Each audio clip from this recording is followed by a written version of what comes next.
आमर excise commissioner श्रीजुक्त नरसिंह भोल सार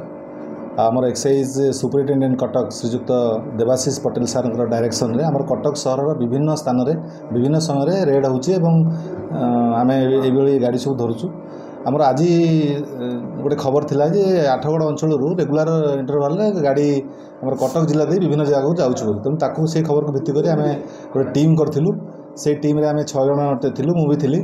आमे सेटा सकाळु सकाळु प्राय 8टा समय आमे गोटे गाड़ी को चेज करथिलु हनुमान मंदिर डगरपड़ा पाखरे जो पाखापाखि 1225 लिटर मद थिला एवं 2 जन आसामी को आमे गिरफ्त करछु। हाँ 2 जन जो परिचय मिली से जड़े है तपन नायक घर हूँ आंकुला आमर आठगड़ पीएस आ जड़े सुजित सामल जहाँ घर हूँ सौरिया गुरुड़ी झारिया पीएस। हाँ